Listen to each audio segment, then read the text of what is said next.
So we are here to hear from you. There, I clicked the one that came up for me.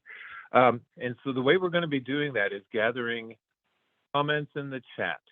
And we have a team of people who are going to be working as we go on responding to those, grouping them together, and giving responses to ones that perhaps have a shared theme, because I assume we'll have a large meeting like we've had in the past ones on the order of 140 or more people in the past. We'll see what happens today. We'll also be taking names for the speakers queue for those who want to give verbal comments, in other words, out loud. And so you can raise your hand in the webinar. At the bottom of your screen, there is a reactions icon with a little smiley face. You click on that and it will give you a little menu. You can click raise hand, and alternatively, you can raise lower hand if you feel like your question has been answered and you don't want to, and you want to step out of line. The other thing is I will ask at certain points in the meeting for people to unmute their computer or phone audio and give me their first name or their name, but just the name, not a comment, and I will come back to you when I figure out how many people are going to be making comments. We have an icon there to get the slides if you want to get the slide deck. There's an icon on the lower left about listening by phone. Press 6 to unmute or to mute your phone.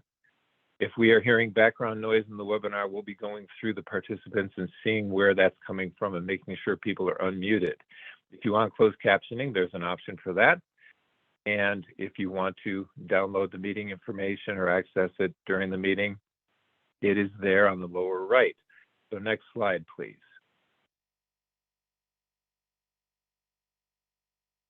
Okay, so again, we're recording. Be aware of the choices you're making about the information that you're sharing with us today. It will be made, everything is being made public that's being spoken in the meeting through the recording. Next slide, please.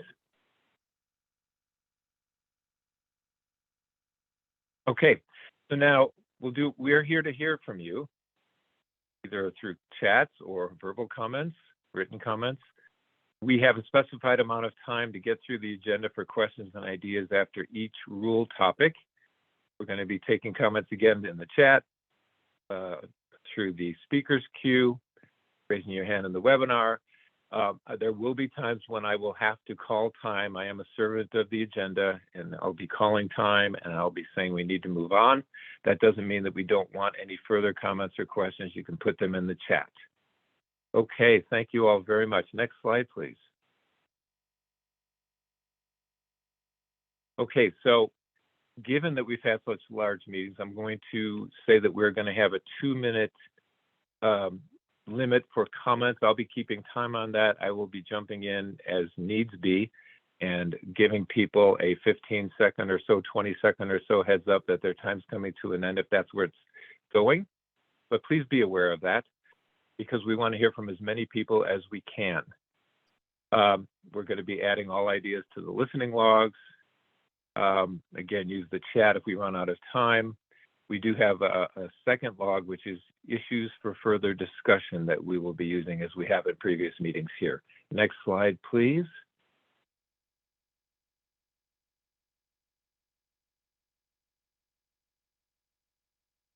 So, pretty simple agenda, important topic, important discussion, but fortunately simple agenda. We are doing this housekeeping thing. We're going to be going over some further things about who's in the meeting, how we're handling things, and so on. At 9:15, hopefully we'll get started with the waiver program eligibility. At 10:45, I believe we'll be wrapping up. So thank you all. You'll be hearing from me again. Next slide, please.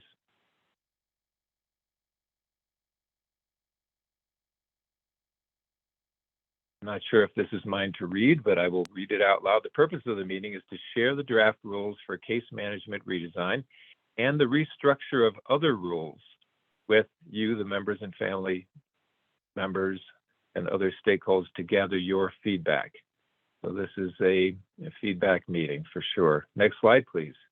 Actually, John, I'm going to jump in here. Oh, very good. Good. So my name is Tiffany Domikos. I'm the Case Management Redesign Policy Advisor here at Healthcare Policy and Financing. Thank you, John, for going over those housekeeping slides for us and start kicking off the purpose of our meeting. So yeah, today really is a continuation of the work that we've already been doing, sharing the draft rules for case management redesign and going over that restructure of the other rules that are sort of tangentially related to case management redesign. Today is really about getting feedback from you all around that restructure and how we can make it more easily accessible to members and family members of people accessing services. Next slide. So again, a little review. Currently, our structure is of rules are pretty fragmented, kind of rules all over the place, and sometimes only pieces of rules, pieces of requirements. And so our goal is to make that more cohesive. So next slide. And to do that, we really have to restructure. Restructuring gives us the opportunity to kind of reorganize and realign where we have things, what is in each section, and again, just making it more readable and coherent and less confusing for the folks who use these rules on a regular basis. So today, we are continuing our work on the waiver and the program overall requirements. These are very high level, and we'll get into more specifics as we get into case management and services. Next slide, please. So through this process, our goal is to really reduce duplication, remove areas of the rules that are obsolete or are not applicable anymore, both to case management and to home and community-based services. So our hope is to clarify, case management, provider and member roles and responsibilities, and putting all of this into a structure that is easy to follow, easy to understand, again, easily accessible. Next slide. So I just want to take a moment to delineate between a restructure versus changes. So the restructure is that kind of reorganization of content that is continuing on into case management redesign. So no substantive changes, no major eligibility changes or things like that. The restructure is really about moving the rules into a more organized fashion. There are some spaces where there are changes being made. There are new statutes or new requirements, such as in case management, where we are kind of completely undoing that system and reorganizing it. And so we need our rules to reflect that. So you'll hear me talking about the difference between restructure and changes. And when we're focusing on that restructure, what we're looking for from you all is, are these things in a logical place? Does this flow? Is there language out of date? Is there language that we could use that's more plain language to make it more accessible? Are there errors that we have missed in our review? Those kinds of things. When we're making specific changes, we'll be looking for help with finding the language to express the intent of that policy. And so we'll be working with you to kind of flesh that out. So hopefully that makes a little bit of sense about what we're here to do. Next slide, please. So I know this is a repeat for those of you who have been here before, but for those who have not, our roles and responsibilities at the department. Again, I'm Tiffany. My teammates Nicolette Anderson and John Barry are helping facilitate, monitoring the chat, moving conversations along.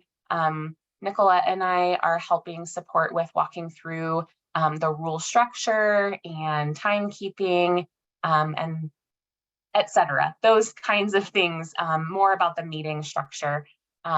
We do have department subject matter experts here today. If you all don't mind raising your hand or turning your camera on and waving, We have Lana and Sarah here from our waiver team to answer some of those questions about our waiver processes.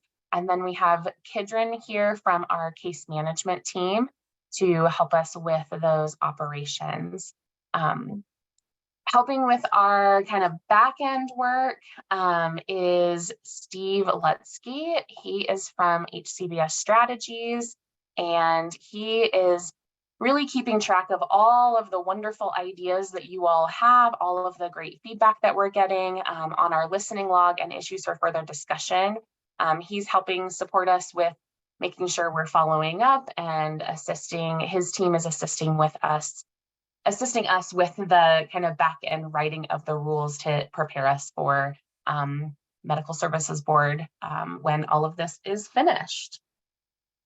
Any questions about kind of the framework of what we're doing here today?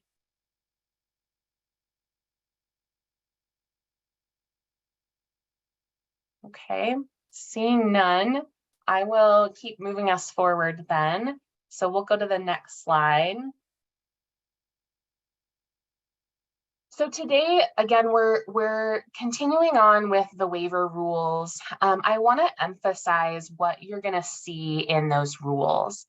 So first, I want to make clear there are no waiver eligibility changes that have been made. There is nothing in our eligibility for waivers that you're going to see today that is different than what is already in our public-facing documents, the actual waivers that are linked on our website.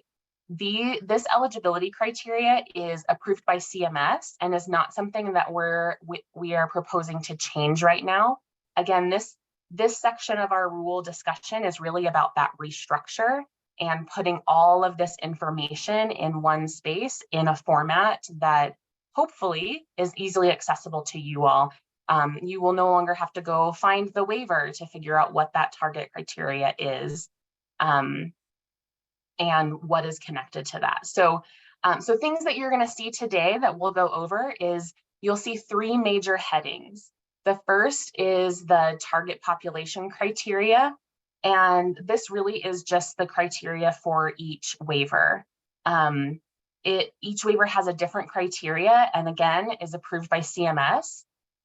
This has not necessarily been specifically spelled out for every single waiver in our rules previously, and but we're wanting to put that into our rules now because it is already in our public-facing documents. This is something that that is sort of ongoing for us. The second heading that you'll see is the Medicaid population served in this waiver, and it's literally just that. Who are the people who qualify for Medicaid who are allowed to be served in this waiver? And you'll see differences in each of the waivers laid out in those sections. The third section that you'll see is other or miscellaneous. And under those headings, you'll see options for the waivers that are allowed to have wait lists. You'll see language about waivers that need support level needs assessments. And then you'll see waivers that have cost containment. And we already know that cost containment is a big policy issue that needs fleshing out, and we need some more time with that. So we are already convening a group. If that is something you are interested in, we do have a running list, so feel free to put your name in the chat and put cost containment by it, and we're happy to add you to our list for when that meeting gets scheduled. So next, if we can go to the listening logs and the issues for further discussion, just want to show you all real quickly. Nicolette's going to scroll through. We have had wonderful feedback. We have tons of comments. Our teams are working really, really hard to make sure we get sound answers back to you. So please be checking in with this.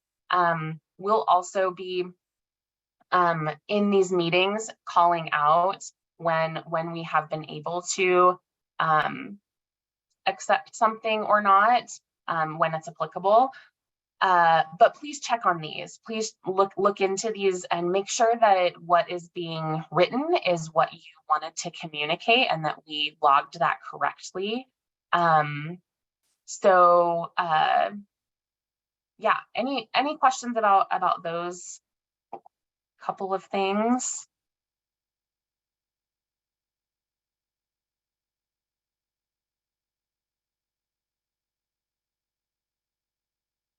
Folks, this is John Barry. We'll see if anyone has a comment or question. You can raise your hand in the webinar. You can type your name for the queue into the chat. And if anyone's on computer audio or phone right now and want to unmute to give your name, you can do that at this moment in response to Tiffany. Elsa, I see your comment asking about what measures, including plain language, will be taken to make rules more accessible, and will this happen before the rules go to MSB? I will tell you that I am not the rule expert necessarily. I'm sort of in charge of this project. I know that each team that is working on their section of rules is working to include plain language to make it as readable as possible, or as possible as we can in rules. We are open to suggestion about what would make this more accessible. That is part of what we are here to talk about. So happy to get your feedback on that, Elsa. Right now? Sure. I'm just thinking of the rules of the queue. You know, I think one of the things would be to have somebody who's certified or received training in plain language be part of that team that's drafting the rules. It's actually a really enjoyable way of writing. So that would be have some fun with plain language, but have somebody there who knows what that means. And I know CCDC, I think, do you have a contract already for that, maybe? Yeah. That's possible. I don't know for sure, but yeah, possible. We don't have it yet. Oh, okay. Okay. Thanks, Elsa. Can we get the links to these documents put in the chat? I got a message asking for that. I'm sure there are other folks wanting it. So yes, Nicolette will throw those in real quick. Seeing no other comments or hands raised right now, Tiffany? Yeah, we can keep moving.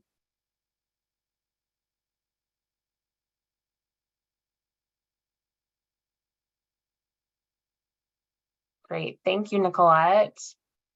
So then, yeah, we can go to the waiver rules. And so we are starting on page 17. If you are following along, again, what you're going to see is those three major headings: the target population criteria, the Medicaid eligibility group served in the waiver, and then the other or miscellaneous. So Nicolette, I will let you take over. All right. Hello, everybody. Happy Tuesday. Hope everybody is well. So I'm going to go over anything that you see that's kind of a different color change. And when you see that I'm reading what is in green, I'm not really going to be reading anything in black. Those are things that are not changing, not here today, nothing that we're here to figure out of that. It's just the new structure. And so anything you see in green is basically, it's language we already have, but maybe it was in a different area and we felt like we needed to pull it here and it belonged here. Maybe there's like slight little ways that we thought it would be easier to understand. So as I read those, that's what we're looking for. Like, did you understand that? Is this where you think it belongs? All that good stuff. The only time you would see something new or completely different or changed, that would be you would see it in blue. And we don't actually have that for any of these rules here today. So these ones are pretty simple, and I'm really excited to hear your feedback. Some of the things we heard before is, you know, when I read it like that, that didn't quite make sense to me. I feel like if you said it this way, that maybe, you know, as a parent or as a self-advocate, I would understand that better. Or if you're a case manager here and you're like, that does not seem clear to me. I feel like I'm reading it one way and another person is reading it a different way. How can we make it more cohesive? How can we make it more to the point? So that is what we are looking for as I go over these. So the first on page 17. Can you make it larger? I sure can. Does that work? Do we need A little more. Get it over? That's better. Thanks. No problem. All right, so HCBS waiver program specific client eligibility. Here we have some of the new areas under the Children's HCBS waiver, CHCBS. We have here for number 3, meet hospital level of care as defined in, this is a statute, and this is where it's red here, and we're putting that right there to show this is where we got this information from. The state additionally limits the waiver to the subcategory of actual hospital level of care or nursing facility level of care as defined in, again, this is going to be the statute. The state additionally limits the waiver to the subcategory of skilled nursing facility level of care. Number 4, a disability determination will be conducted prior to approval of CHCBS waiver to assure that the federal SSI definition of disability is met. Then they've put in here in a section B, Medicaid eligibility groups served in the waiver. This waiver provides services to individuals in the special home and community-based waiver group. That is under this statute here, Colorado federal regulation there. On the next page, under number 3, all they really did was show you where they got this information for meet the intermediate care facility for individuals with intellectual disabilities. They got that as defined in under this statute right here.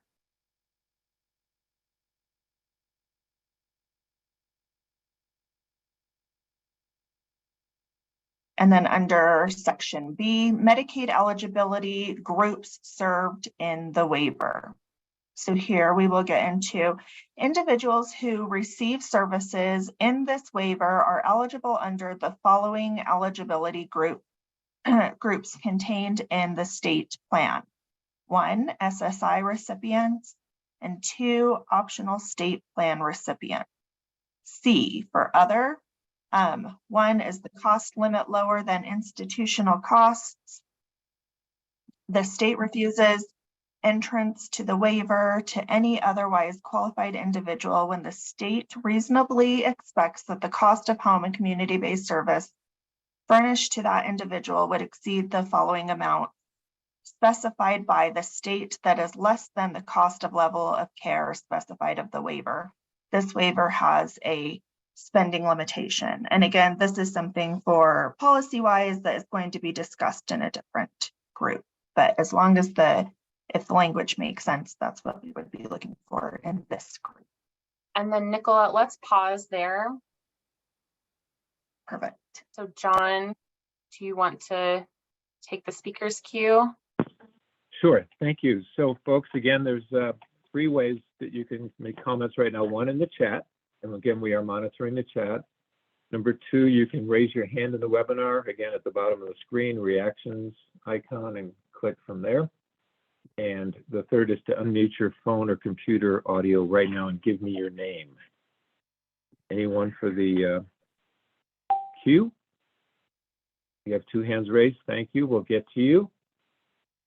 Anyone unmuting and giving their name for a verbal comment or question? Okay, hearing none. As time allows, we'll come back to that. Let's start with Amanda Steingieser. Amanda? Hello. So if you go back up to number 4, it was completely green.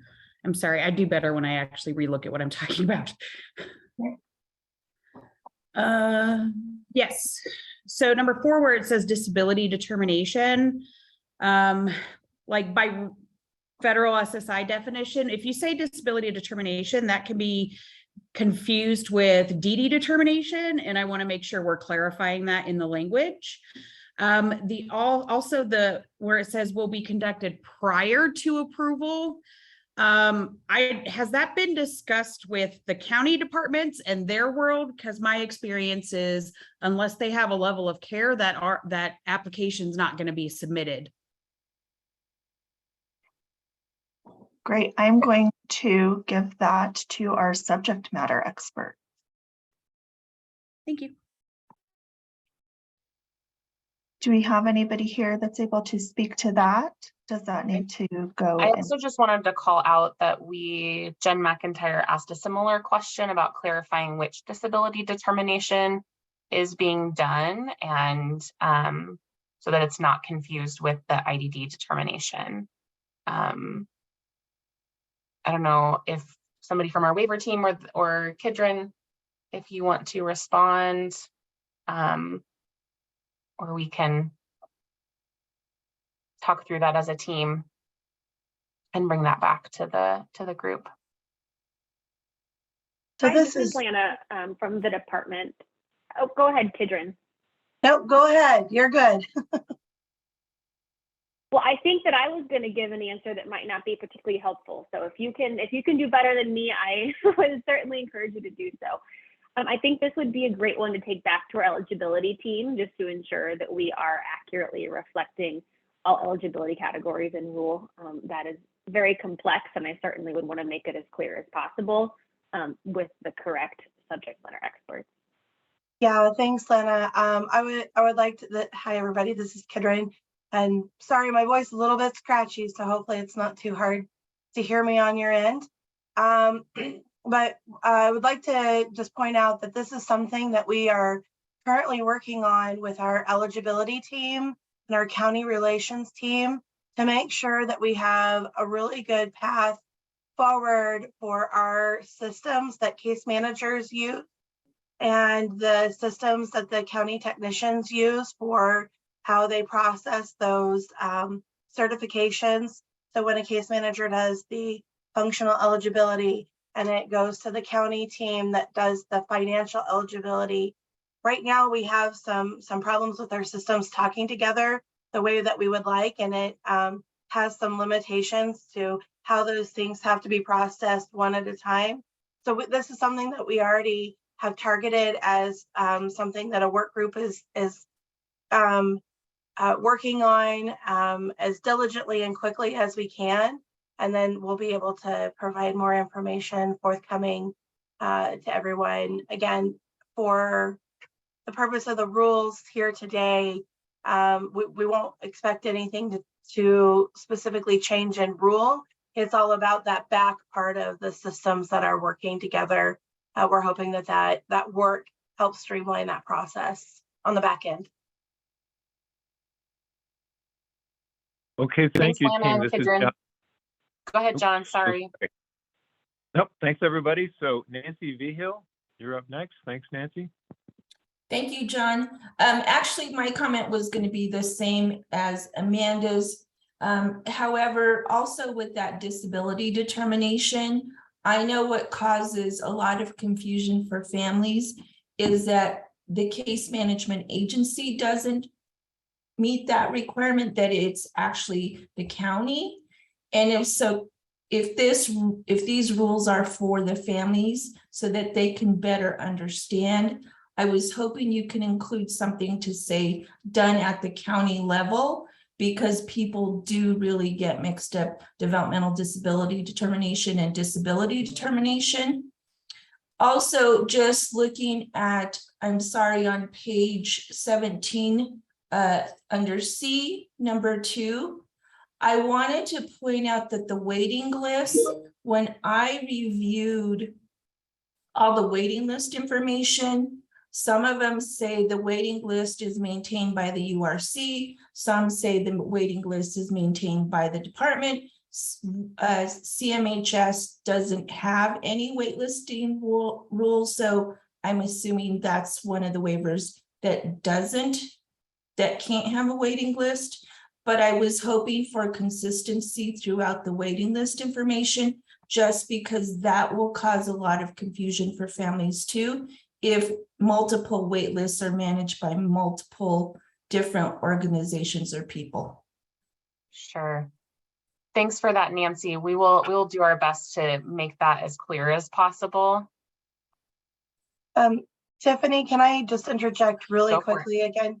Yeah, I think this is a really excellent point, and kind of to circle back to that plain language, our hope in the format of doing this rule revision process is that we have really strong definitions and the flow of how the rules are all together in one cohesive place, that by having those definitions really plain language and easy to understand, that at the end of the day we're going to have that, Nancy, we're going to have that real clear definition of what the a developmental disability determination done by a contracted agency versus the disability determination that is done through that financial eligibility piece. Like our goal is to really have that nailed down in language as part of our definitions. So as you're reading through the rest of the rules, people can refer back to those definitions and it makes sense. So hopefully that helps of picturing how we're trying to put all this together. It does, Kidron. Thanks a lot. And really just to helping understand that ARG or Arbor, that they really have 90 days and they take 90 days to do the disability determination, because that is a real big contention point for people going through intake and eligibility. And oftentimes they misinterpret that as the case management agency is holding up the process, and we're actually not. It's the way the work flows. Thank you, everyone. This is John. May I interject? And I'm going to move us forward. Thank you, Nancy. Elsa, we have time for one more, so we'll go to Elsa and then we'll move forward. Go ahead, please. Thanks, John. So my question relates to some of the cost containment. So if it's part of that work group, but my question is, so what happens if there's a person who, to fully meet their needs, would exceed whatever cap is applied? Does that mean they lose eligibility for the waiver, or could they choose to only receive services to the extent of the cap? And I know I'm asking a question that we already have all this in place. And so how are we actually managing that right now if people come forward whose needs do exceed any established cap? So maybe that's just something to pass on to the that work group is, I worry about having no provision for a small group of people who may exceed the cap. And I would hate for them to lose waiver eligibility versus be able to select services within the cap. Thanks for that, Elsa. I think that is definitely something that the work group will be talking about.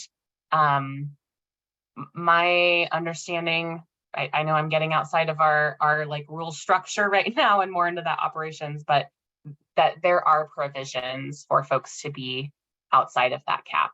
It is an aggregate overall. So just to dispel any rumors in case that is out there.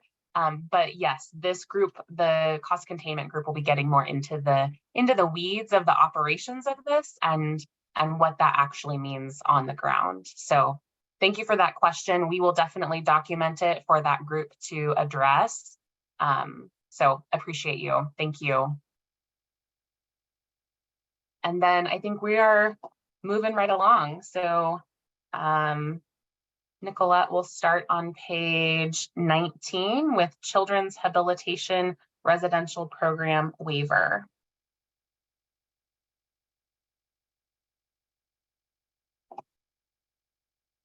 sorry. Okay, I think we did that one. We are on 20. Okay.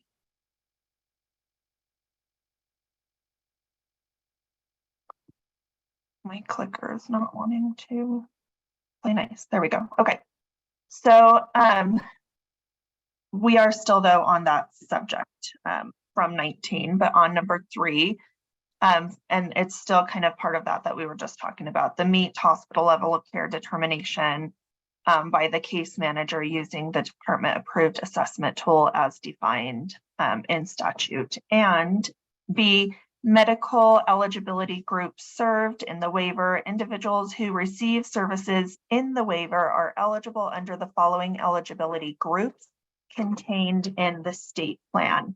SSI recipient for 1, and 2 optional state plan recipients.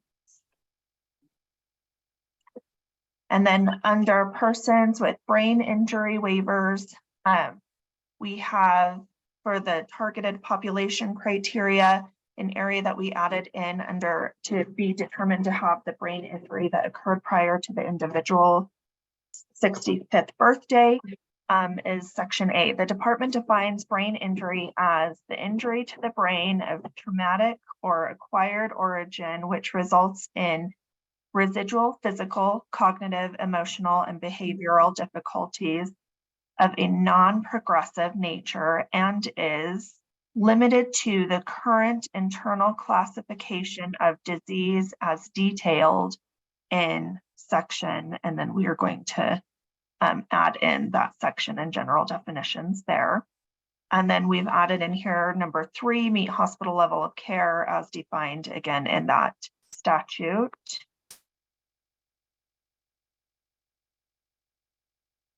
And then here, this is just showing again where we received this information, but getting into some of the language that we would like to discuss. For number 4, meet nursing facility level of care as defined in 42 CRF, again, the statute, and these two areas of statute, if you wanted to be able to look those up. Medical eligibility groups served in the waiver. Individuals who receive services in this waiver are eligible under the following eligibility groups contained in the state plan. 1, SSI recipients. 2, optional state plan recipients. 3, working individuals with disabilities who buy into Medicaid, BBA, working disabled groups as provided in 1902 of the Act. This is, again, some of that area of statute that you're able to go in and look up. Number 4, working individuals with disabilities who buy into Medicaid, TWW, I'm not even sure what those are, IIA, is that IIA? Mm-hmm. Basic coverage groups as provided in the statute in that Act. And then C under other was added here. 1, person determined eligibility for HCBS brain injury services that cannot be served within capacity limits of the HCBS BI waiver shall be eligible for placement on a waiting list.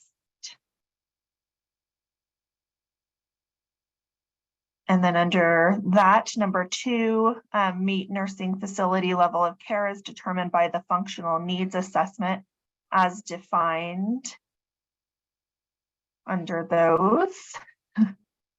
And then Medicaid eligibility groups served in the waiver. So individuals who receive services in this waiver are eligible under the following eligibility groups contained in the state plan. 1, SSI recipients. 2, optional state plan recipients. 3, working individuals with disabilities who buy into Medicaid, BBA, working disabled groups as provided in that Act. And then working individuals with disabilities who buy into Medicaid, the TWWIIA basic coverage group as provided in this section of the statute. Okay, Nicola, let's pause after this. Sorry, Yeah. I kind of lost track. So let's go back up to the Children's Habilitation Residential Program Waiver. There was nothing in green there except for the other heading. But wanted to pause there. These are fairly, the reason for that is that these are fairly new rules that have been promulgated. Yeah, we'll pause there for this particular section. John, I will hand it over to you. Yep, go ahead. Okay, thank you, Tiffany. So for that, we'll get to the other stuff, folks. For that particular section that Tiffany just referenced, do we have any comments or questions on that? And we will go and ask for names again later for other things. You can raise your hand in the chat. Betty, we see you there. We'll get to you. Thank you. You can unmute your phone or computer audio to make a verbal comment right now. Okay, Your can name you hear me? Who's this? This is Betty. Okay, Betty, we'll get to you. Hang on a sec. Okay. Be right with you. You can type your name for the Q into the chat. John for the Q, for example, you can use the letter Q. You can unmute your phone or computer audio to give me your name if you want to make a verbal comment also. Okay, hearing none, seeing none else right now. Betty, please go ahead. So, John, if a child is aged 15 and has a brain injury and would be eligible by age 16, but is still living with family, and the family puts him over income or her over income, what happens between that age 16 and the age 18 when they become a household of one? Can they not be eligible for the waiver because they're living at home with their family who are over income, or can there be an exception made? So Betty, I think your question is about the brain injury waiver. Is that right? Yes, it is. Okay, we are not quite there yet. I know Nicolette went over all of these rules, but we are going back and pausing at the Children's Habilitation Residential Program. Do you mind pausing on that question, and we'll come back to that with the BI, the brain injury waiver. Is that okay? Sure. I mean, we had read through BI, so I thought I'd put in my BI question right now. Yep, that's totally fair. Sorry, we moved a little fast, and I want to make sure that we give due diligence to each section. Okay. Thank you. So folks, this is John. One more time, if we have any comments or questions about the CHIRP or Children's Habilitation Residential Program Waiver piece, you can raise your hand in the webinar. Betty will get back to you. You can type your name in the chat for the queue. Okay, Nancy Vigil, please go ahead. Thanks again, John. Just real quick, Tiffany, under C, a support level need assessment must be completed upon determination of eligibility. This is this process causes people and going through eligibility and families confusion too, because sometimes they think, well, you know, if I meet disability determination, I'm qualified. They don't understand the financial piece. They don't understand maybe if the determination has to be done, the targeting criteria. Could you put, or can some language be put in that must be completed upon all points of eligibility, something to that effect, just so that families understand that it's not just one piece, it's all pieces. So you're suggesting to amend that first sentence to just say all determinations of eligibility? Yes. Just adding that one word.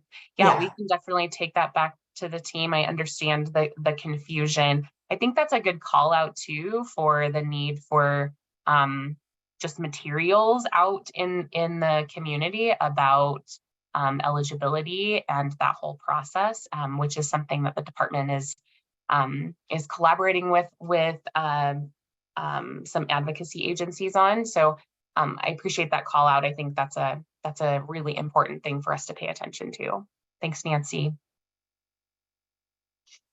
Tiffany, let me check in with you. This is John. I see no one else for CHIRP. We have asked a couple times. I can ask again if you like, or we No, can that's move. okay. I have a couple of comments in the chat that I would like to address. So Emily Herbal asked about target population criteria for children's waivers.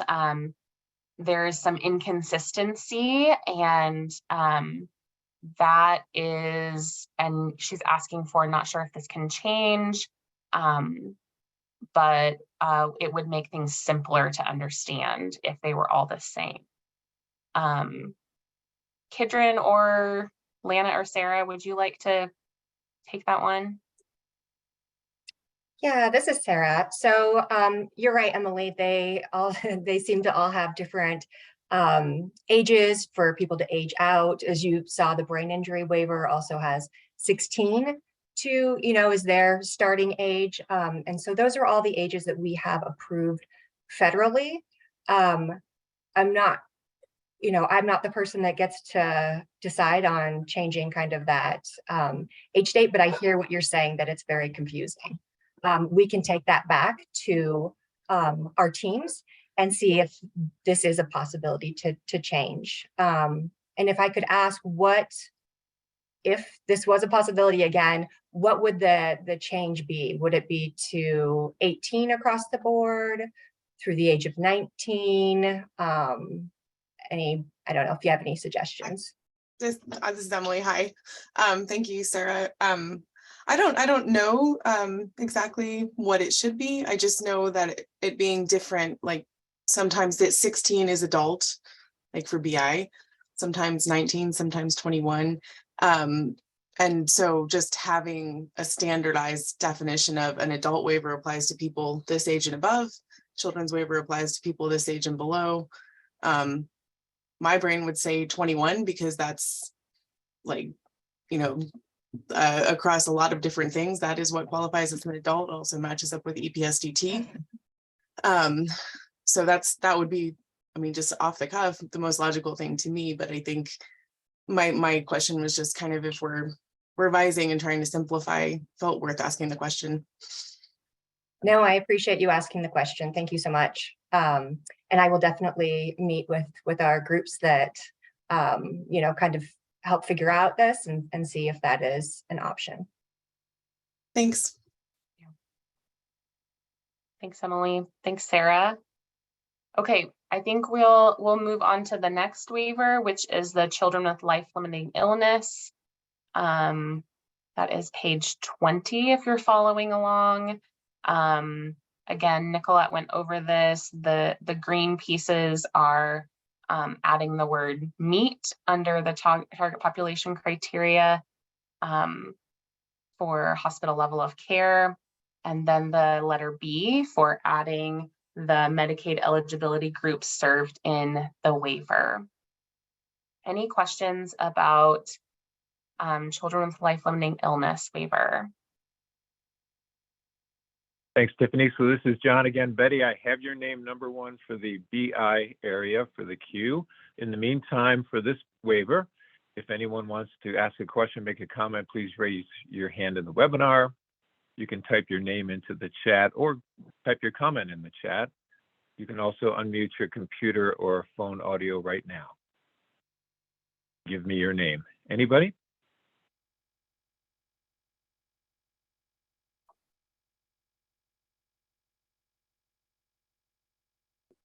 Okay, so far hearing none, seeing none.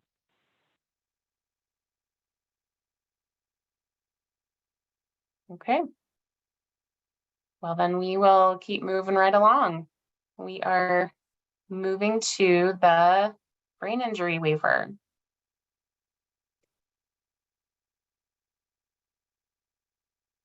John, I'll let you collect names. Okay, thank you. And again, Betty, I have your name. We'll get to you. Anyone else have a question or comment about the brain injury or BI waiver? Raise your hand in the webinar.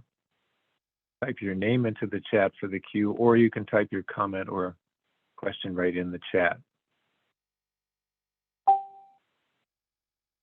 Okay, not seeing anyone else right now. Betty, please go ahead.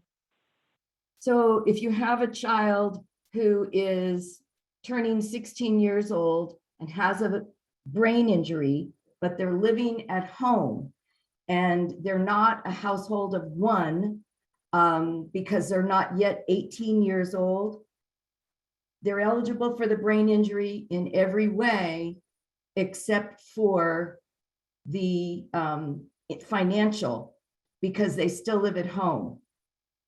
Is there an exception process to allow a 16-year-old who meets all the requirements for the brain injury waiver, but is still living at home?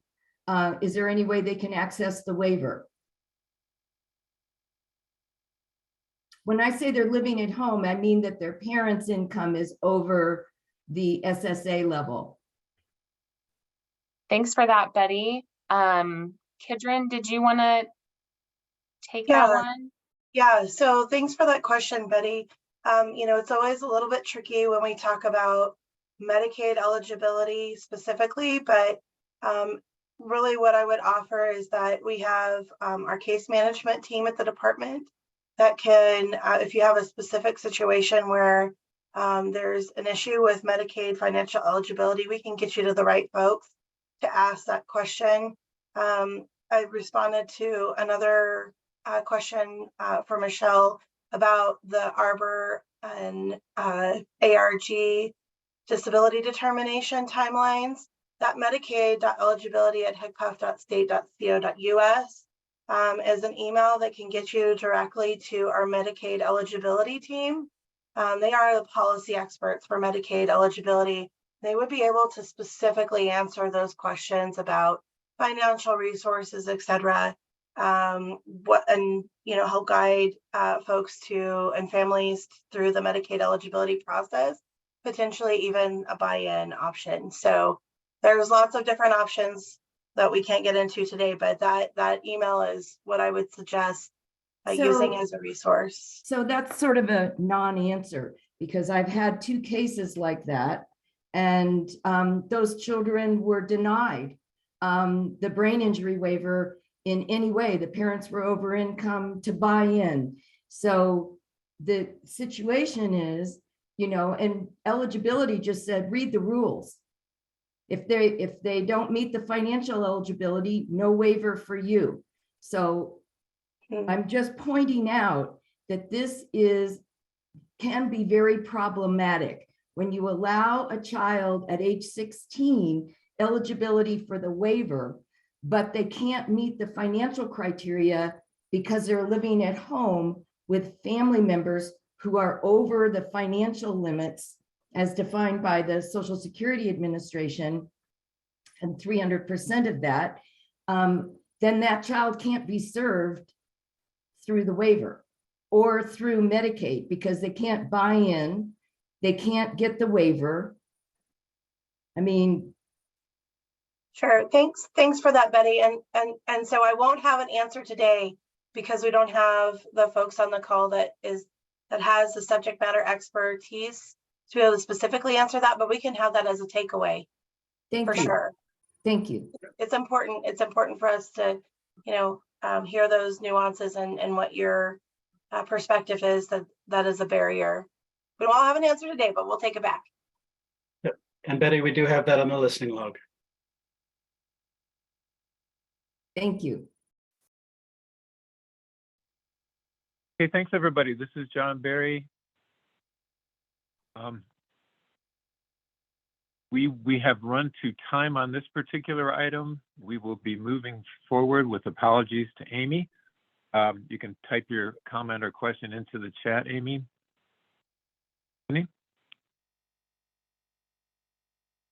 All right, thank you, John. Let's get to our next subject. Let me make sure I didn't miss it. Okay. The Community Mental Health Supports Waiver is what we are going to be going through next. Actually, Nicola, sorry, this is Sarah. Can you go back to the brain injury waiver? It looks like we have a couple questions in the chat that are pretty similar. It might be easier just to answer it through here. Okay. Thanks. So it looks like Jen and Amanda are both asking about under the BI waiver, A1. Do you mind going up to that when you get a second? Right there. So under target population, so be determined to have a brain injury that occurred prior to the individual's 65th birthday. Are you guys asking about this next part with the small a, the department defines brain injury as an injury to the brain of traumatic or acquired? Is that what the question is? I just want to make sure I'm answering it adequately. If either Jen or Amanda wants to come off mute, you sure can. Hi, Sarah. Sorry. Yeah, my question was more around, it's actually in black, so I don't know if it's something we can change, but where it says results in residual physical, cognitive, emotional, and behavioral difficulties, that makes it sound like it has to be all of them, not a one or more of them. So I was just wondering if there is consideration around some of that language. I mean, that's not language that we're changing at the moment, but if you have a recommendation, I would love to hear it. Again, if it's, you know, how it reads is just what you've said, but if you're thinking that this needs to be changed in some way, you know, we're always open to looking at something that is better. And with the specific proposal to change that to an and or? And that's what, yeah, it's what I'm hearing. Is that right, Amanda? You would like it to be physical, cognitive, emotional, and or behavioral difficulties of a non-progressive nature? Yes. Okay. Thank you for that.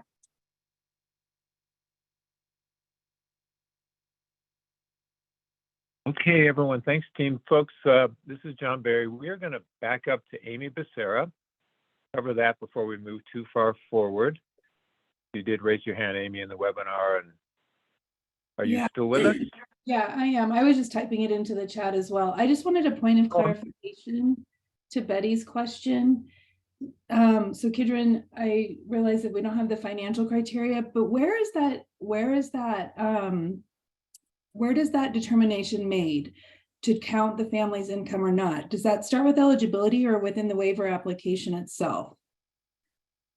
Because there's other waivers where family income isn't included, and it looks like in the BI it is. And so I just wondered if that starts at the eligibility section or if that starts at the waiver application in defining who's eligible. So it's my understanding that that is part of the financial application. So that would be like the Health First Colorado application process. Again, I'm not able to answer this fully. That's my assumption. So I just want to make that really clear. This is my assumption that that's when that's determined. And we would need to consult with our Medicaid eligibility policy specialists to be able to answer those questions fully, folks. I'm sorry that we're not able to answer those fully for you today, but we'll have that as a takeaway and be able to communicate that out.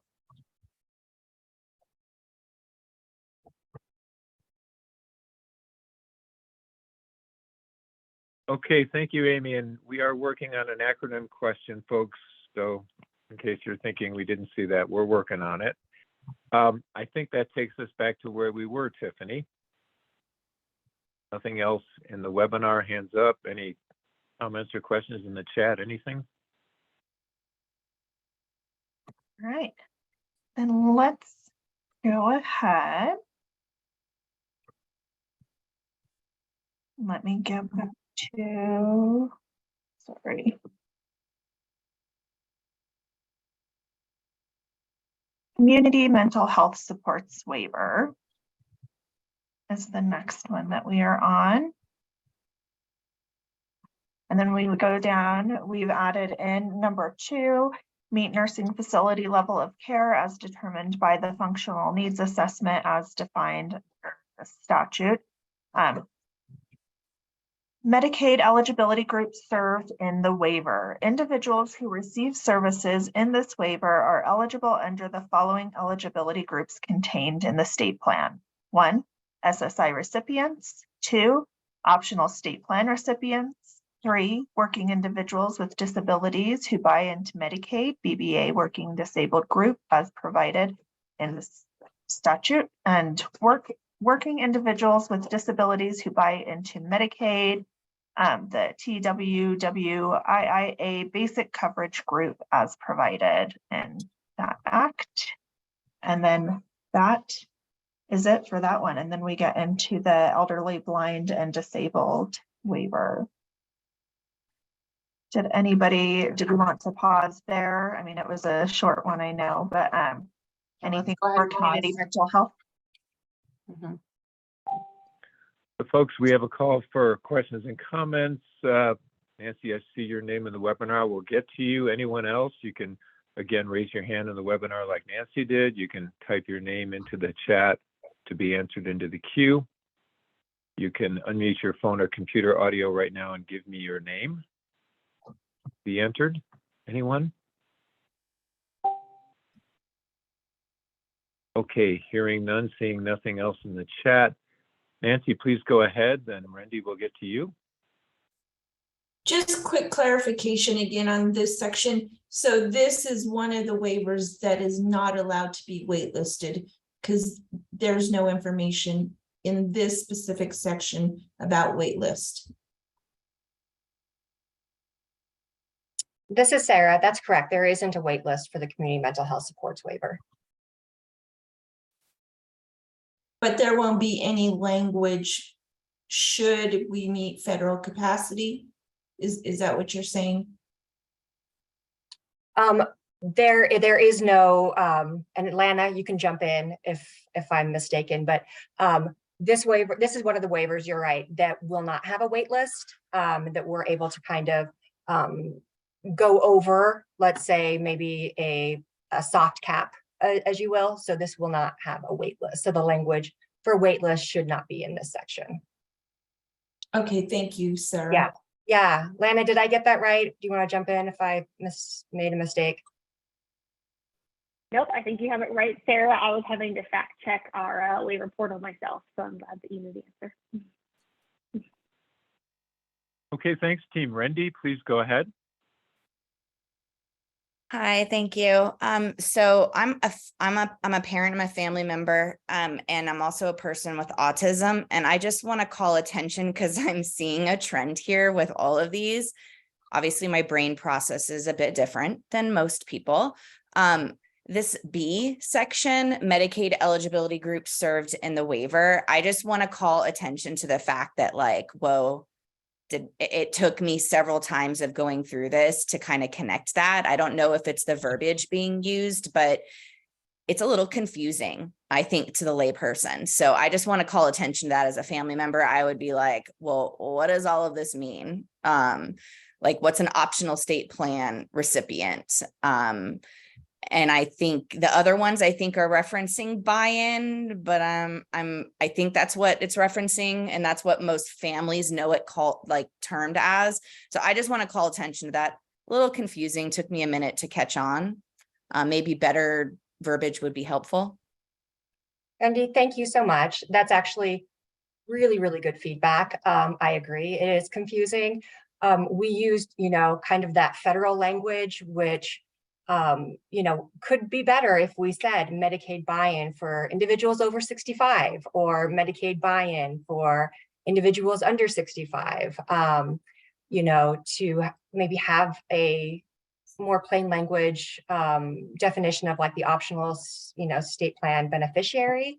Is that, what you're thinking? Should we keep, I guess, that eligibility group and then have kind of a short example after that? I don't really want to reference the federal regulation because that's not helpful.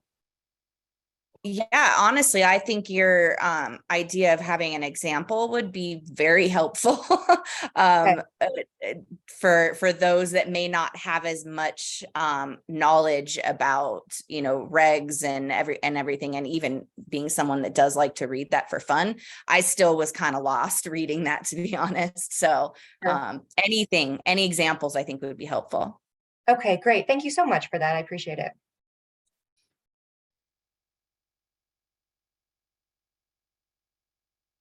Okay, looking at the chat for any other names, don't see any. Betty Vigil, you're up. Betty, you're up next. Okay. Apologies. Yeah, it's not Betty Vigil. So on the mental health waiver, are we still excluding people with intellectual disabilities from this waiver, or are we now including people with intellectual disabilities in the community mental health supports waiver?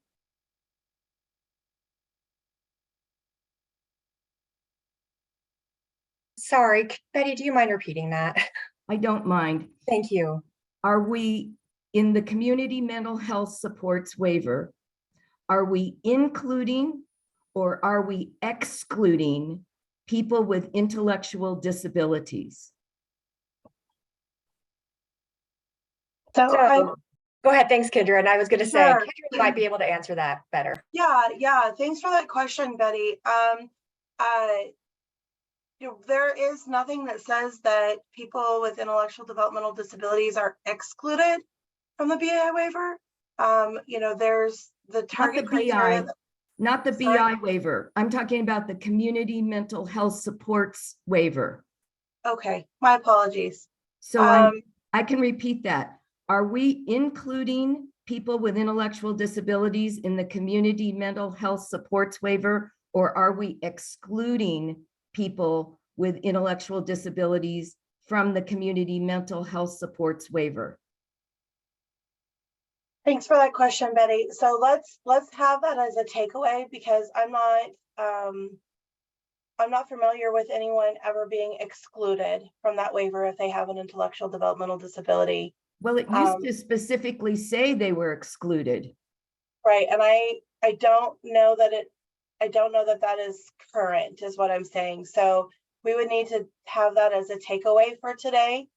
When we look at options counseling for folks to see which waiver works best for them, depending on their ability to meet the target criteria eligibility, and what works best for them to receive the services in the community, to help them live their full lives the way they want to. Like, there's a lot of flexibility and crossover for some of the waivers, and I'm not able to give you a specific answer that there is any exclusion for people with intellectual developmental disabilities in the CMHS waiver. To my knowledge, that does not currently occur, but we'll need to take it back and get a for sure answer for you today. Thank you. Kidron, I can share what's currently in the approved waiver agreement with CMS for this waiver. Sure thing. It just took me a hot second to get into our waiver. So I'm going to place in the chat, just since it's a lot to read, what is our currently approved criteria for this waiver.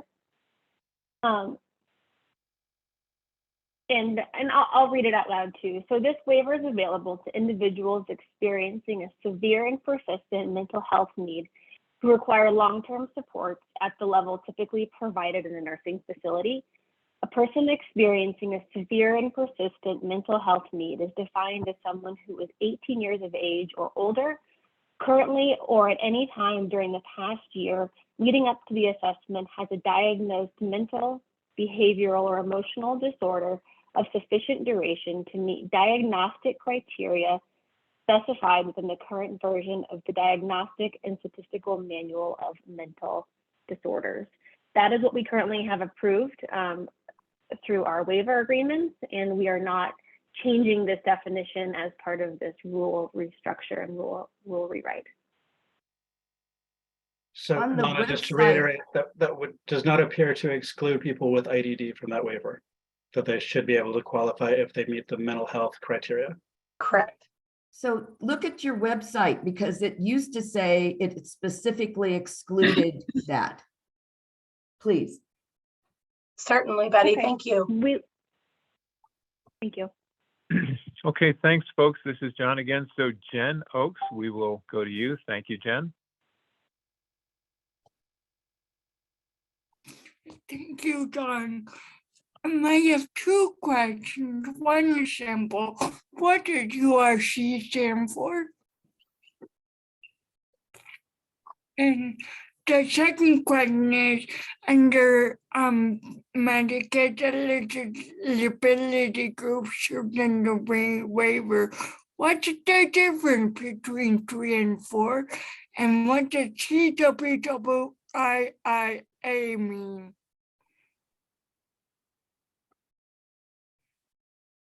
Yeah, great questions, Jen. So the second one first, Lana posted in our, or maybe Sarah did in the chat earlier, about those acronyms. So BBA is Balanced Budget Act, and TWWIIA is Ticket to Work Incentives Improvements Act. Okay, thank you. Uh-huh. And then remind me what your first question was. What does URC stand for? I believe someone jump in if I'm incorrect, but utilization review committee contractor. Contractor, I believe. Yeah. And who runs that? Who are the URCs? Kidron, I'm going to ask you to answer that question. Who do we consider URCs right now?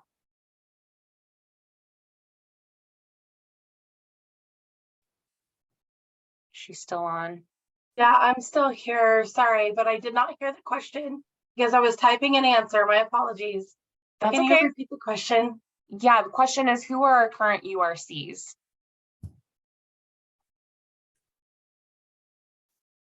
All right, I'm going to have the context of the question. Where are we at? The utilization review contractors.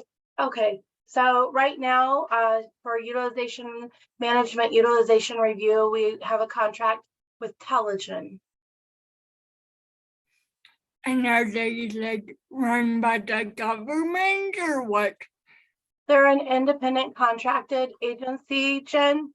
So we have contract managers at the department that work specifically with them. We develop a contract just like we do with like our case management agencies.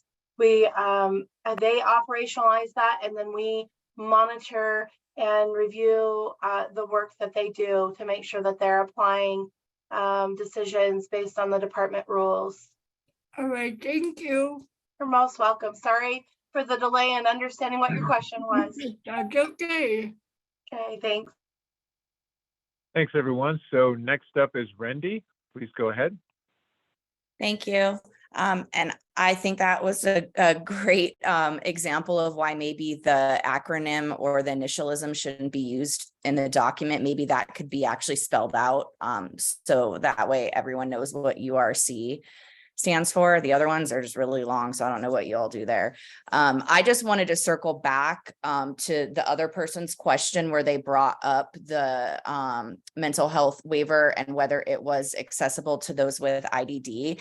And I did find the reference on the current HCBF page for that waiver. And I think that, and I put it in the chat, I think that's what's confusing people. It is also confusing me as a person with autism that has an autistic daughter who does require a significant level of care.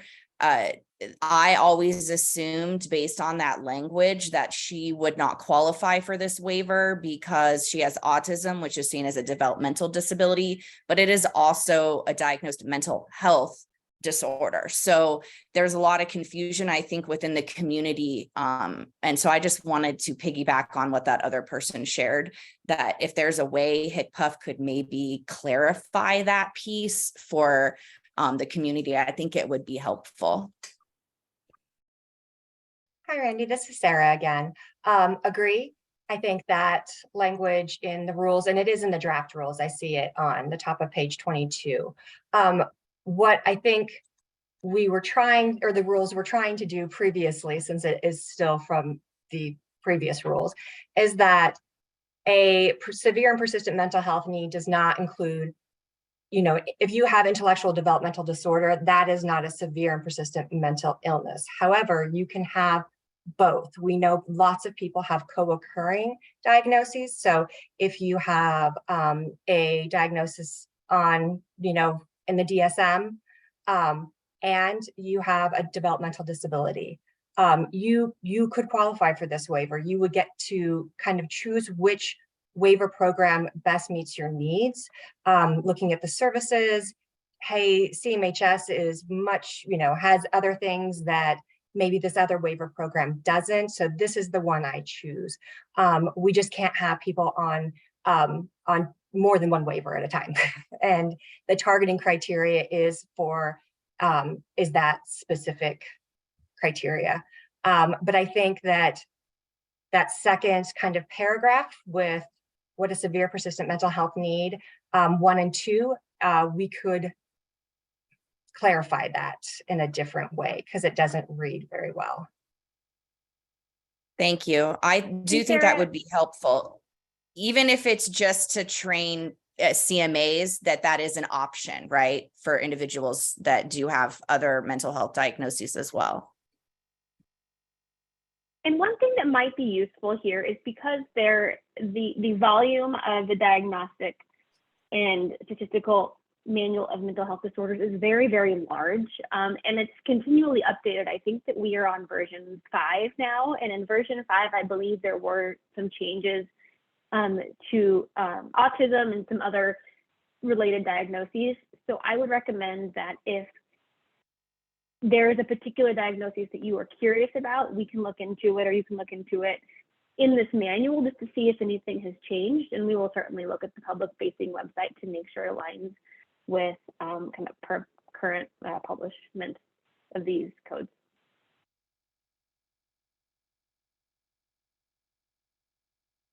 Okay, thank you, team. This is John. So sorry. Okay, we will go to Betty and then we will move forward again. Betty, please go ahead. So I'm stuck on this, and it does say a severe and persistent mental health need does not include IDD. Just plain out says that on the website. Now, the next one, the substance use disorder without a co-occurring diagnosis.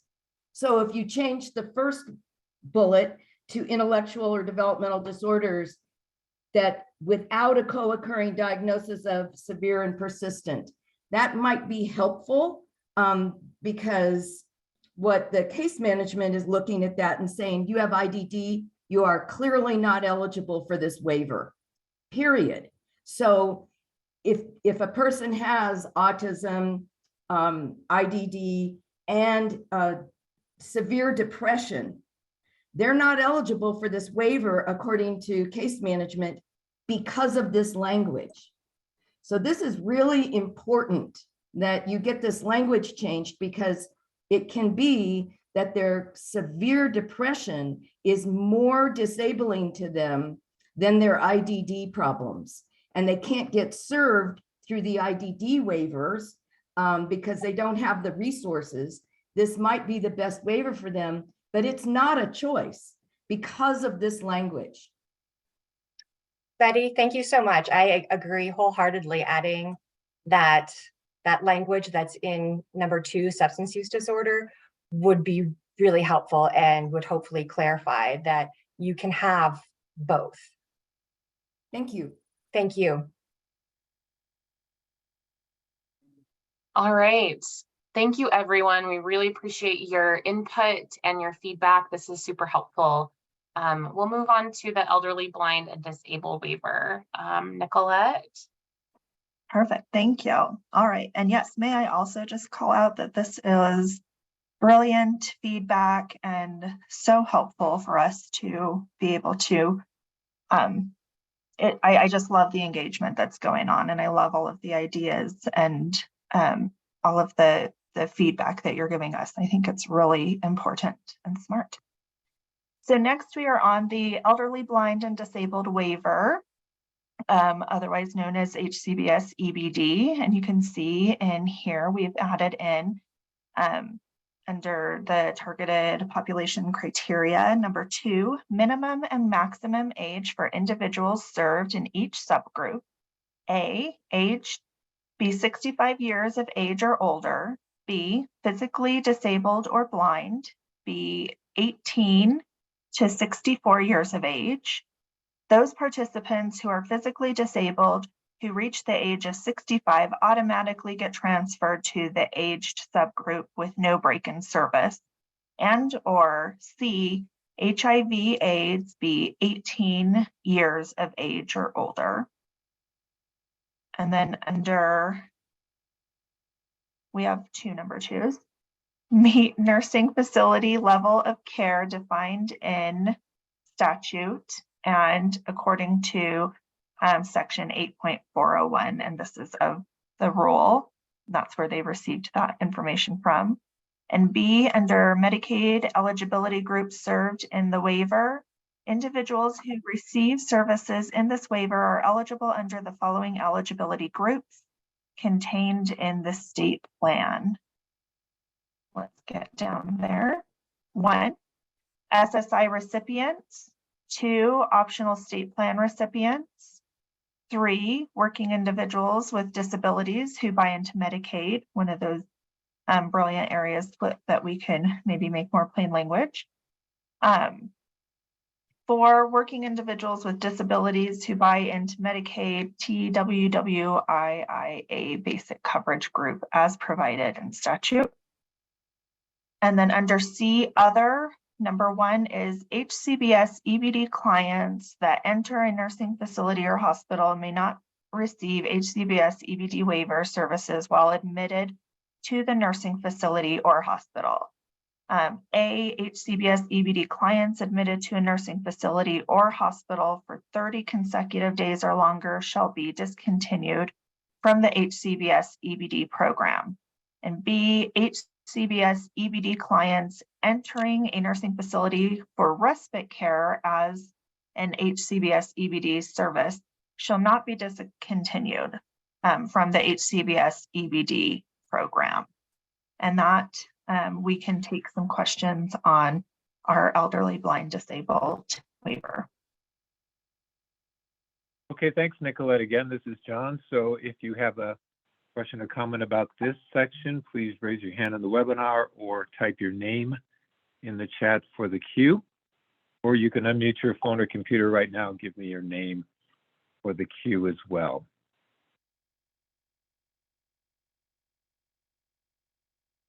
Okay, hearing none, we'll come back to that. Looks like we have 2 in the webinar. Jen, go ahead, please. Thanks, John. I just want to point out that you say it covered HIV and AIDS, but it's not listed in waiver name, so that's confusing. And also, a lot of the questions seem to revolve around plain language. So I'm just curious why you're not doing all of it in plain language.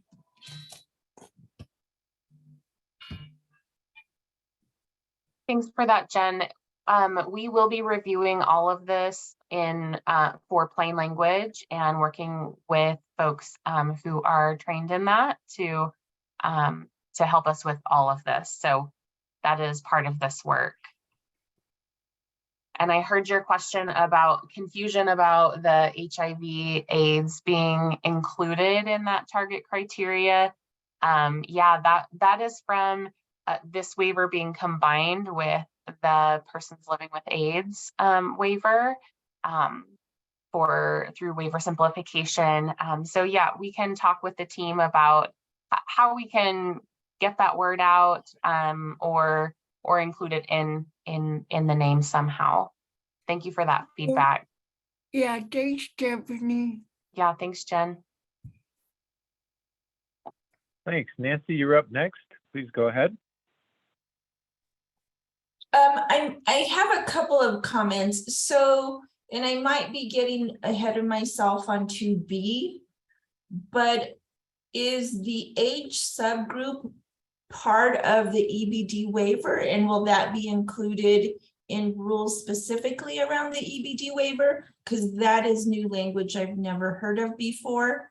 And then real quick on C, other, when it talks about going into EBD clients going in admitted into a nursing facility, I know there's a lot of confusion from families, even nursing facilities, sometimes even case managers, regarding going back and forth from the nursing facility back to an HCBS waiver, and that a new level of care is needed specifically for the counties, because, and this may be a moot point because they're changing the drop-down menus in CBMS from my understanding.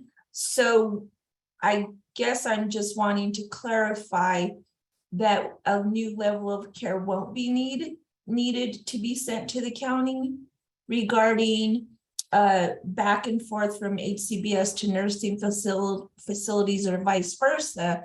But this also does happen in other waivers, so not just the EBD waiver. We may have someone in the CMHS waiver or the BI waiver, and I don't know if that language needs to go under general or if it needs to be included in eligibility under very specific waivers. I know that was a lot, so.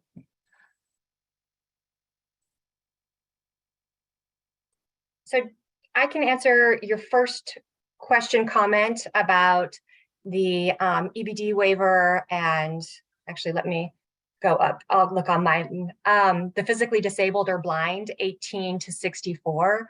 So that is what language that we have approved from CMS. Then the 65, you'll automatically go over because you're aged. So you need a physical disability or to be blind to be on the EBD waiver. But then once you're 65, you're aged. So you don't have to have that physical disability. Does that make sense? We had to kind of separate out because there's different checkboxes in the application where you have to check that. So we put that in there. Let me know if it's confusing. If it is, maybe we are trying to clarify and be a little more transparent with it. But I know sometimes a lot of in-depth detail, you're like, what is this? So now that you say it out loud, Sarah, it makes perfect sense. I just don't know from a person going through the process will understand that language, but I don't have any great suggestions either. Okay. I see Jose had his hand up. I didn't know if he had a suggestion or not underneath you, but thank you so much. Okay, but the second question, I can't answer that. So I don't know if there's somebody else on the call. Nancy, can you remind us what your second question was? Yes, Tiffany. So see other, it talks about, EBD clients that enter a nursing facility or hospital may not receive EBD waiver services while admitted to the nursing facility or hospital. But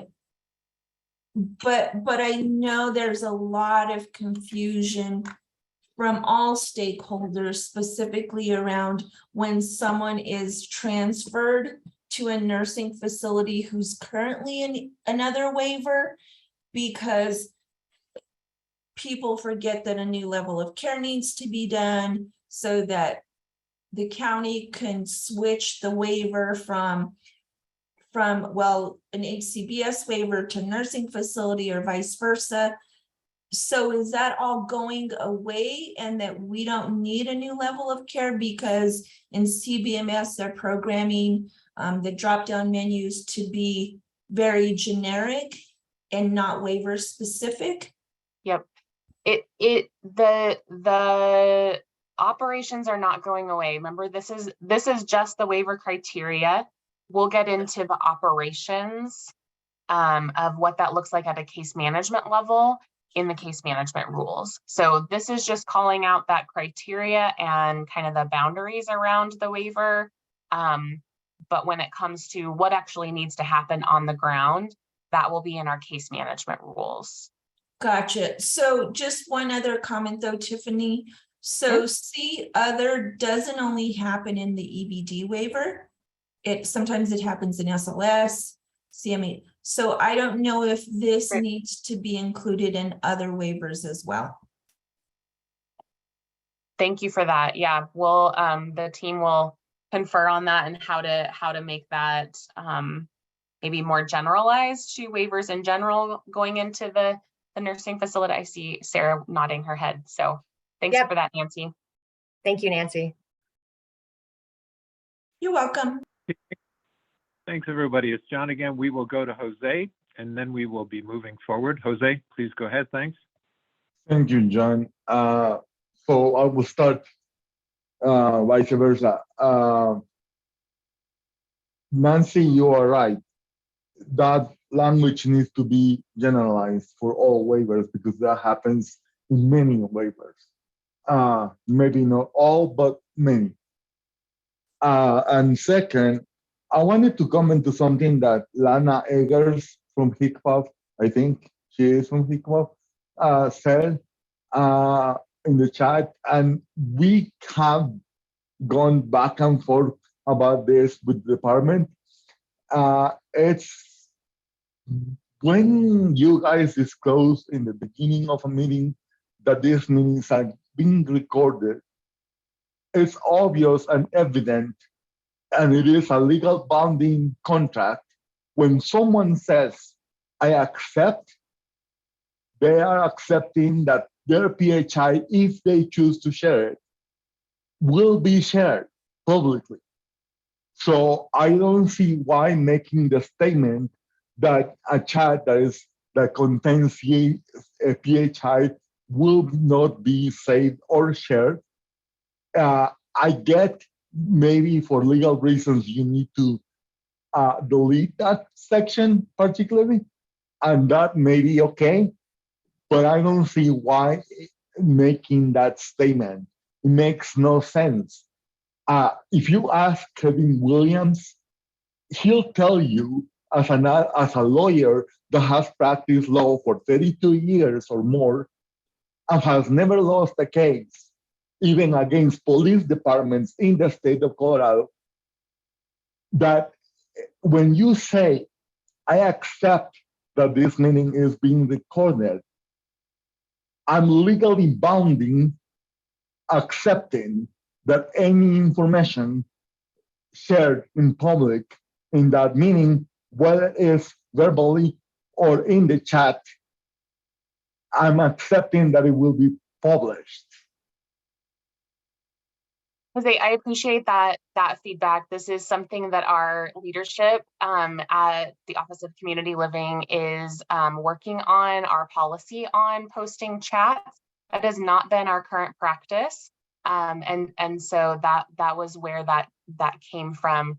As Steve just said in the chat, the PHI was unintentionally, inadvertently shared about another person, not about themselves. And so we have an obligation to protect some of that. Yeah, happy to take that feedback back to our leadership and work on that. Thanks, Jose. Julie, I think we can take your one question and then we need to keep on moving. Thank you so much, Tiffany. My question was just around the A1, where we're at right now, under determined by a CMA agency to meet the targeting group for functionally impaired elderly. I don't know how that could be defined better, but it's pretty subjective. I mean, it's just hard to, what does that mean? I guess something that we see in a case management agency that's very difficult is there is a population of people that may not have a physical disability, but want to enter into a waiver because they have the services and supports that they're looking for. For example, somebody may have a more mental health diagnosis, but they want IHSS. So they want the ability to be able to access these waivers. So to have some clarification around, you know, we want to make sure that we're meeting that targeting criteria, but allowing people the ability to access any and all waivers that they would be eligible for. Great. That's great feedback. Thanks, Julie. Yeah, we'll look at clarifying that definition. Thank you. All right, we are going to keep keep us moving here. We have 3 more waivers to get through in the next 20 minutes. So we'll have just about 5 minutes for comments for each waiver. Great. All right. So for complementary and integrative health waiver, HCBS, sorry, let me scroll. I'm like, for whatever reason, I can't scroll and read at the same time. Something that we added in here is number 2 under it meets hospital level of care, and then just put in where that's defined. And then the nursing facility level of care, we added in where that is defined so that folks can look that up. And under B, Medicaid eligibility groups served in the waiver. Individuals who receive services in this waiver are eligible under the following eligibility groups contained in the state plan. 1, SSI recipients. 2, optional state plan recipients. 3, working individuals with disabilities who buy into Medicaid, BBA, working disabled group as provided in this area. And number 4, working individuals with disabilities who buy into Medicaid, TWWIIA basic coverage group as provided in that citation. And then under 3, they've just added in under the meet intermediate care facility for individuals with intellectual disabilities, level of care as determined by the functional needs assessment by the section that they received that from. Nicola, I think that's the next waiver. Oh, did I completely skip over? I'm sorry. Yep. Oh, yes, supported living. My goodness, I'm scrolling That's too okay. fast. That's okay. So we'll We will pause pause for then. comments about the CIH waiver and this language. Oh. All right, thank you. So the CIH waiver, we have said what that acronym stands for. This is John. So if you can raise your hand in the webinar if you have a question or comment, you can type your name into the chat to be placed in the queue, or you can unmute your computer or phone audio right now to give me your name. Anyone?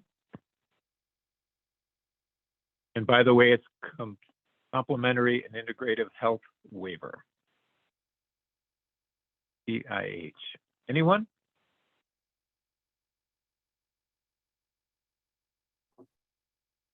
Okay, Tiffany, so far I'm not seeing any hands, nor. Okay.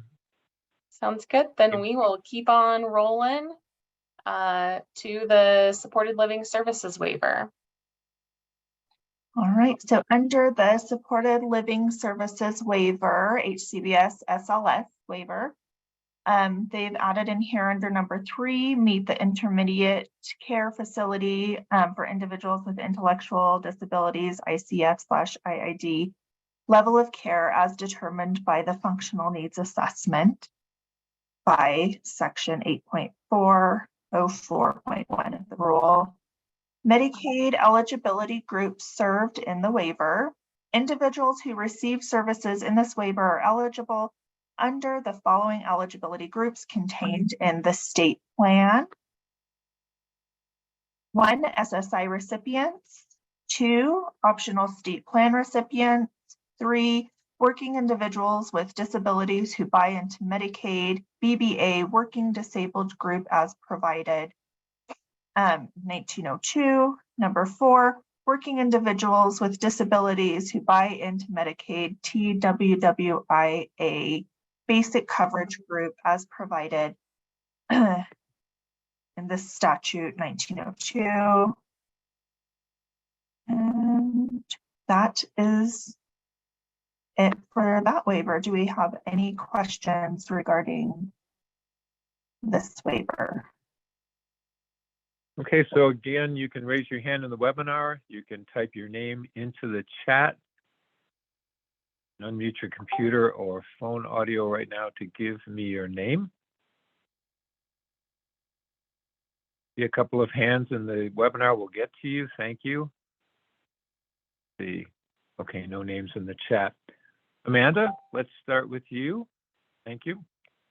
Yes, mine actually goes if you go down to the waitlist section, it's all in black because it's not changing. My only concern is that it's under SLS and not DD. We don't have emergency criteria to enroll into SLS.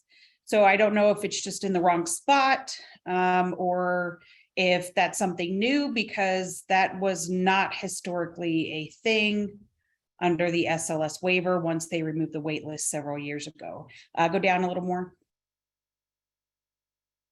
There you go, where you start talking about emergency request. That has not been in the regulation under SLS to my knowledge. It was under DD and not SLS. Okay, thanks for that, Amanda. I believe this is here in the event that in the future we might need a wait list, but somebody else is welcome to step in if you have other information that I don't. That's my understanding. Nicolette, can you scroll up just a little bit so we can see how this paragraph begins? It's cut off a little bit on my screen. Thank you.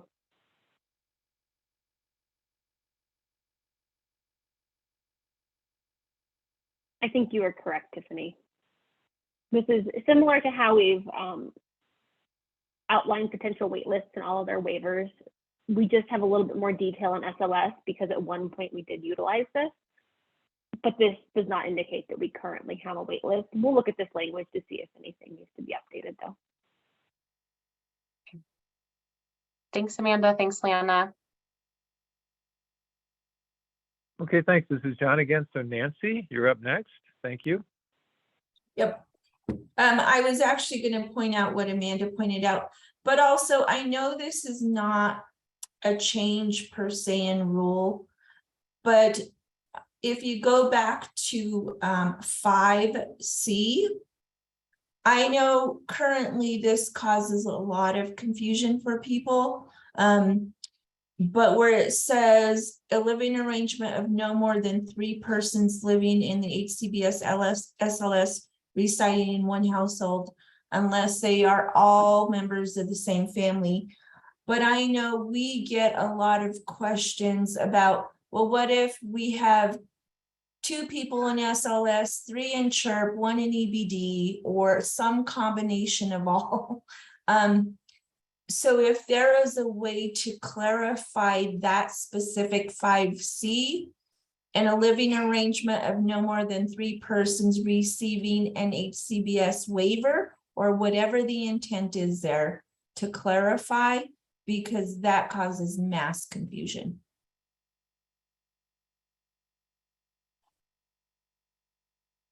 Great, thanks, Nancy. I think the team will look at fleshing that out a little bit more and again, using that plain language and what is the intention of this parameter. Thank you. Okay, thanks, Nancy. Tiffany, let me just do a live check-in here with you about time. I have 10:48. Yes. Shall we move forward? We will move on to our last waiver.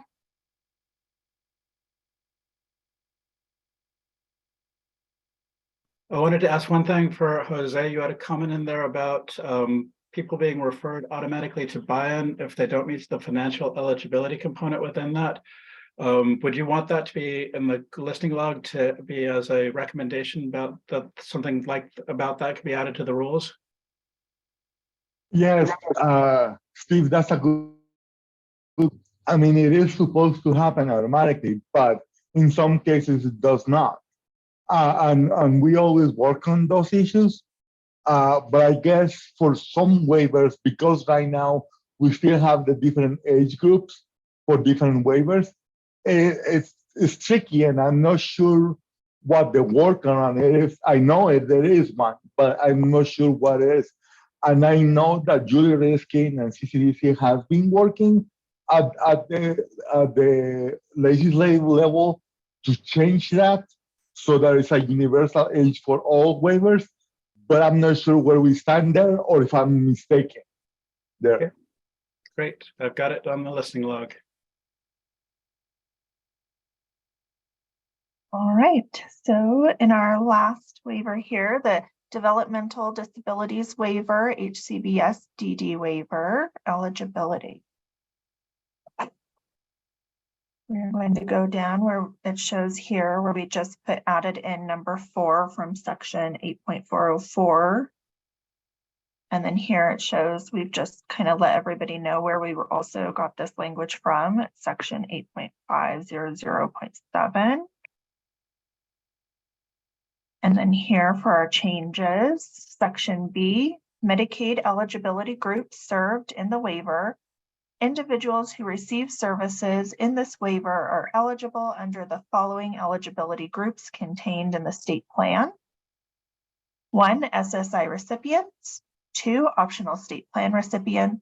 3, working individuals with disabilities who buy into Medicaid, BBA, working disabled group as provided this citation.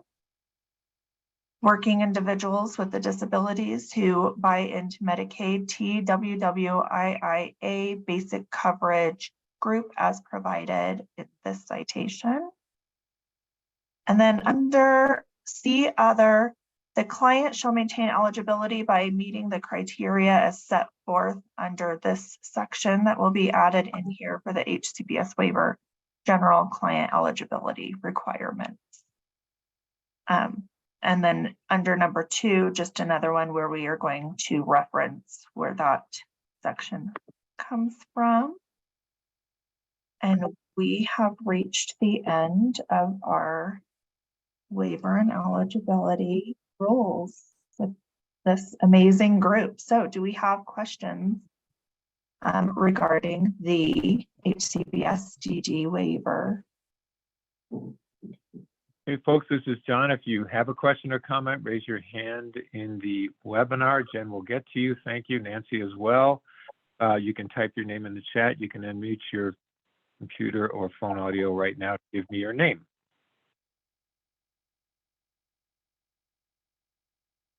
Okay. Seeing nothing further, Jen, let's go to you. Thanks. Mine is a general question, so Nancy has something referring to developmental disability waivers. Please go ahead. Okay, well, okay. Is there a place where these meeting links and times can be found? Because I had a heck of a time finding the link for today. And Yes. the latest OCL memo from John didn't have the date on there, so I was confused. Thanks, Jen. On the webpage that I posted with the Case Management Redesign rule revision updates, there is a link to the OCL stakeholder engagement page, and that has the links for all of these meetings. Also, all of these meetings have the same Zoom ID. Yeah, luckily I just clicked the last November 30th meeting. Yeah. Okay, thanks, Jen. Does that answer your question? Yeah, okay. Thank you. Great. Nancy, I think you're next. Yeah, real quick, a couple of things. Just under, and I know this isn't a rule change, but I noticed in the definitions, or maybe it's more operational. Sometimes I overthink things, but it says to be eligible for the HCBS DD waiver. You know, I was thinking about duplication of services as well, specifically long-term home health, because that is a real point of contention for family members and people receiving services that, yes, people are eligible for state plan benefits, but specific for the DD waiver, there cannot be no duplication of services, and people get confused between skilled care versus unskilled care. And so I don't know if that information will be included more in the community first choice options. So my mind goes all over the place specifically for that one. I just wanted to point that out.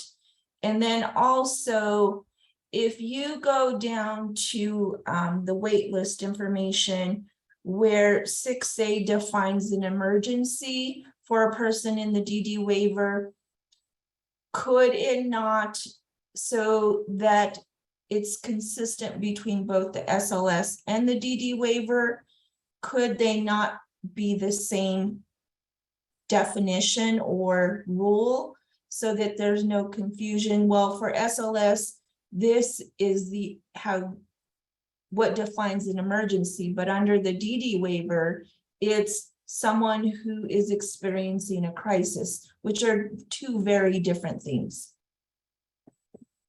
Yeah, so I hear that your suggestion is to align the definitions for getting off the wait list, were there to be one for SLS and on the current DD wait list, to align those definitions. Is that your suggestion? Yep, specifically for emergencies, because both of them state emergency, but they're two very different processes.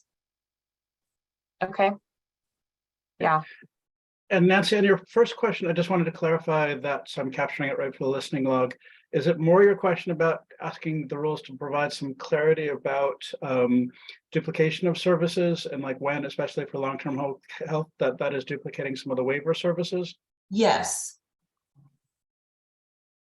And Steve, this might be appropriate to include in the service section of our rule. I think our current service rules do outline in many places where there might be duplication. So I think it would be best reviewed in those rule sections.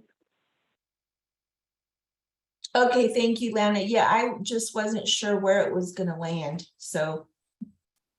Yeah, no, it's definitely important. We'd like to make sure that the folks are aware of that before it goes into our MMIS system for billing. So thank you for pointing that out. Great. Okay, thanks everyone. Tiffany, this is John. So my clock is showing 10:57. Yeah.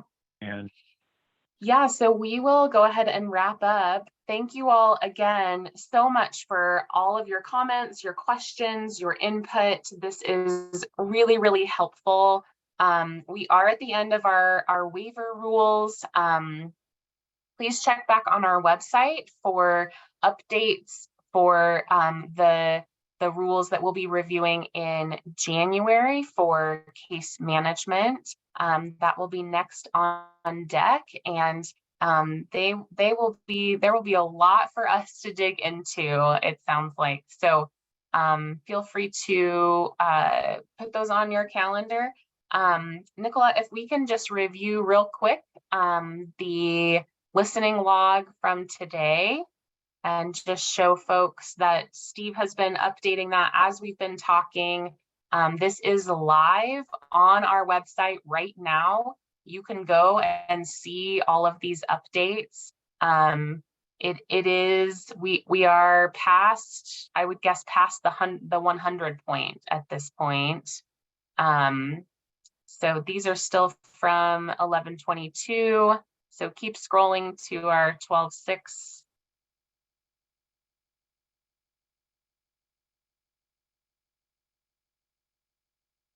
Lots of comments. These are being reviewed. Here we go. So 12/6, here you have it. We're in the 80s and on up through the 90s and into 100.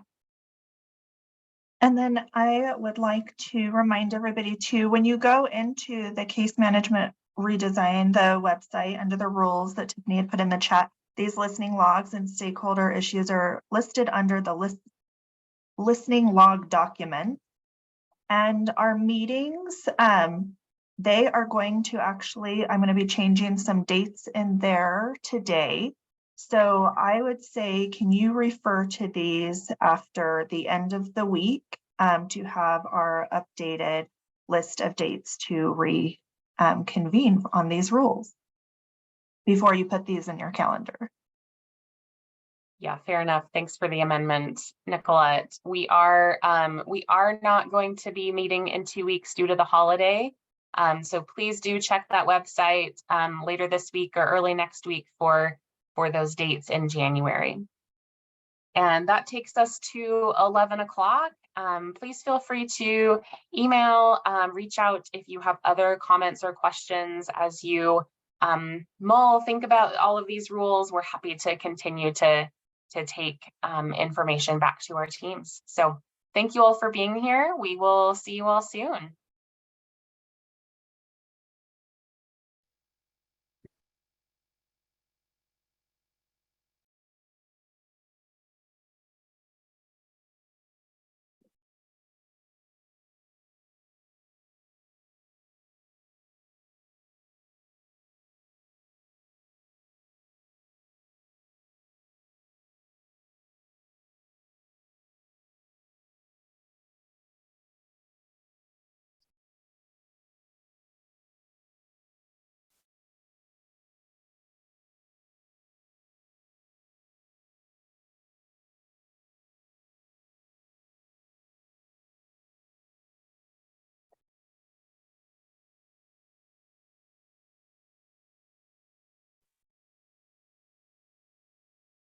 All right, everybody, you all have a wonderful rest of your day and week.